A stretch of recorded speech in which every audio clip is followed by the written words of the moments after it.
Pour comprendre les fourmis, il faut changer de perspective. Une fourmi seule n'est rien. Elle ne peut pas survivre, elle ne peut pas se reproduire, elle n'a pas d'intelligence propre. La véritable entité vivante, c'est la colonie. On appelle cela un super-organisme. Dans ce système, la reine est l'appareil reproducteur, les ouvrières sont les cellules immunitaires et les soldats sont les anticorps. La colonie prend des décisions complexes, comme le choix d'un nouveau nid ou le déclenchement d'une guerre, par un processus de vote chimique appelé quorum sensing. Si assez de fourmis déposent une phéromone vers une direction, la colonie entière suit. C'est la démocratie la plus pure de la nature. Entrons dans la chambre royale. Contrairement à l'image que nous avons, la reine ne règne pas par la peur ou l'autorité. Elle est la mère de tous les individus présents. Certaines reines peuvent pondre jusqu'à 30 000 œufs par jour. Mais le plus incroyable est son vol nuptial. Une fois dans sa vie, la jeune reine s'envole pour s'accoupler avec plusieurs mâles. Elle stocke alors des millions de spermatozoïdes dans une poche spéciale appelée spermathèque. Elle n'aura plus jamais besoin de s'accoupler. Elle utilisera cette réserve unique pour fertiliser ses œufs pendant les 20 ou 30 prochaines années. Une fois au sol, elle s'arrache les ailes, devenues inutiles, et consomme ses propres muscles alaires pour nourrir sa première portée de larves. Pourquoi les ouvrières sont-elles si dévouées ? C'est une question de génétique complexe appelée l'aplodiploïdie. Chez les fourmis, toutes les ouvrières sont des sœurs. À cause de leur système génétique particulier, les sœurs sont plus proches entre elles, 75% de gènes communs, qu'elles ne le seraient de leurs propres enfants, 50%. En aidant leur mère, la reine, à produire d'autres sœurs, elles assurent la survie de leurs propres gènes plus efficacement qu'en se reproduisant elles-mêmes.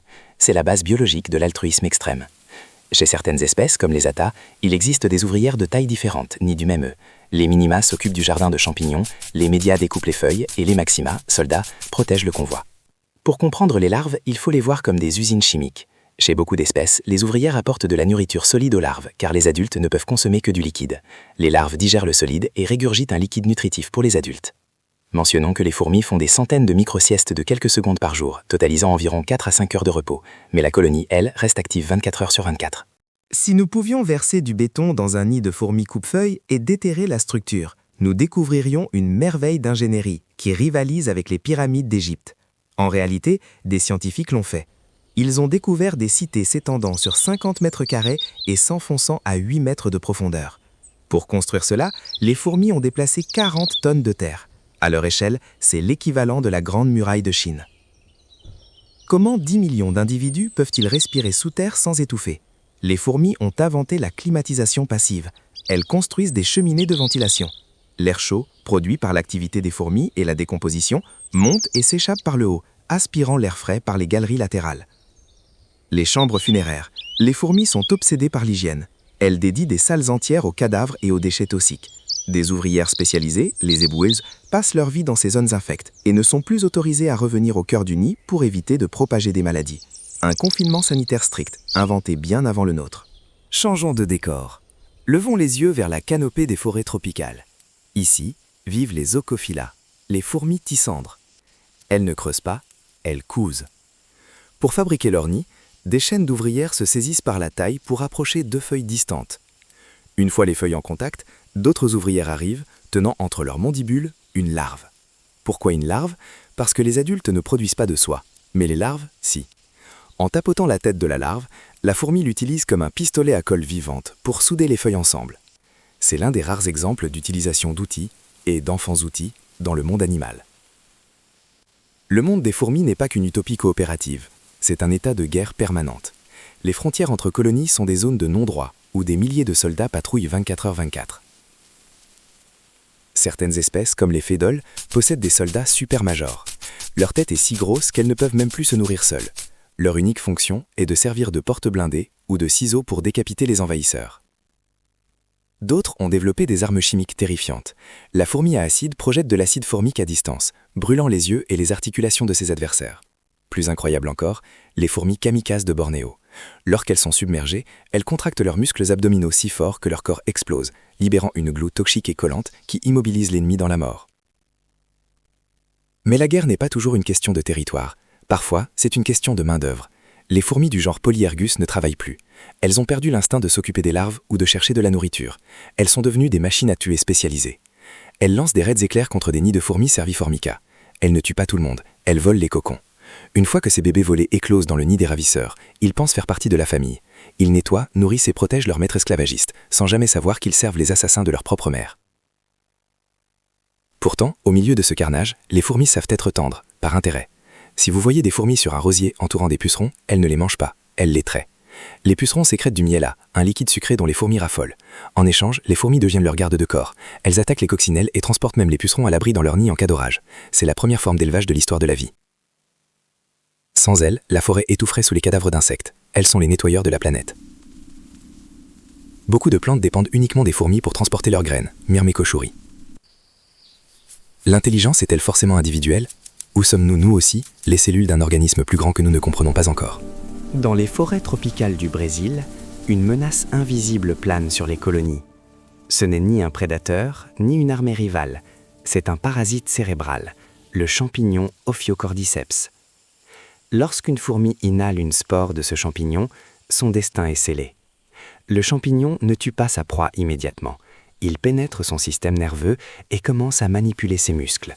La fourmi devient un zombie. Elle perd le contrôle de ses membres et quitte la colonie, errant sans doute, jusqu'à ce que le champignon lui ordonne de grimper en haut d'une plante. Une fois à une hauteur précise, là où l'humidité est idéale pour le champignon, celui-ci force la fourmi à mordre une nervure de feuille avec une force inouïe. C'est sa dernière action. La fourmi meurt, et de sa tête jaillit une tige fongique qui libérera des milliers de spores sur ses sœurs restées en bas.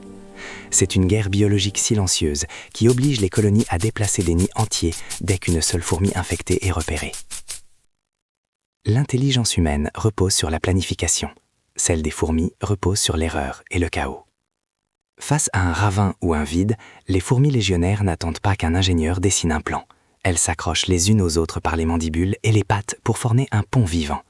Ce pont est dynamique. Il s'étire, se déplace et se renforce selon le poids du trafic. Elles deviennent elles-mêmes le matériau de construction. Mais cette intelligence collective a une faille tragique. Parfois, les phéromones créent une boucle infinie.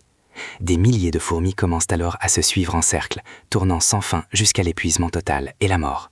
On appelle cela le moulin à fourmis. C'est le bug informatique du superorganisme, la preuve que sans guide, la machine peut s'autodétruire. Et si le secret de la jeunesse éternelle se trouvait dans une fourmilière? Dans le monde animal, plus on est actif, plus on meurt vite. Pourtant, la reine fourmi défie toutes les lois de la biologie. Alors qu'une ouvrière vit quelques mois, la reine peut vivre 30 ans en restant fertile. Des chercheurs étudient actuellement leur ADN pour comprendre comment elles réparent leurs cellules. Comprendre la génétique d'une reine fourmi pourrait nous donner les clés pour combattre le vieillissement humain. Une colonie peut durer des décennies, bien plus longtemps que chaque individu qui la compose. Cela signifie que la mémoire de la colonie, l'emplacement des sources de nourriture, les routes de patrouille, se transmet de génération en génération par des signaux chimiques et des comportements appris. La colonie est une entité immortelle, dont les cellules, les fourmis, sont constamment renouvelées. Nous arrivons au terme de notre voyage dans l'infiniment petit.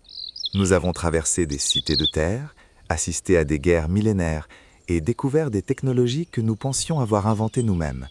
Mais au-delà des faits biologiques, que nous enseignent réellement les fourmis? Regarder une fourmilière, c'est comme regarder un miroir déformant de notre propre espèce. Nous y voyons nos plus grandes vertus, la coopération, le sacrifice, le génie architectural. Mais nous y voyons aussi nos côtés les plus sombres, l'esclavage, la guerre totale et la domination aveugle de l'environnement. Pourtant, il y a une différence fondamentale. Là où l'humain lutte souvent pour son ego, la fourmi ne connaît que le nous. Pour elle, l'individu n'est qu'une note dans une symphonie, une note qui accepte de se taire pour que la mélodie continue. Sans ces créatures que nous écrasons parfois d'un revers de main distrait, nos écosystèmes s'effondreraient. Elles sont les poumons de nos sols, les nettoyeuses de nos forêts et les agricultrices de l'ombre. Elles étaient là 100 millions d'années avant le premier homme, survivant aux astéroïdes qui ont emporté les dinosaures. Leur résilience est une leçon. Elle nous rappelle que la véritable force ne réside pas dans la taille ou dans la puissance individuelle, mais dans la connexion. Dans un monde de plus en plus fragmenté, les fourmis nous montrent que l'union n'est pas seulement une force, c'est une condition de survie. Alors, la prochaine fois que vous croiserez une colonne de fourmis traversant votre chemin, arrêtez-vous un instant, observez-les.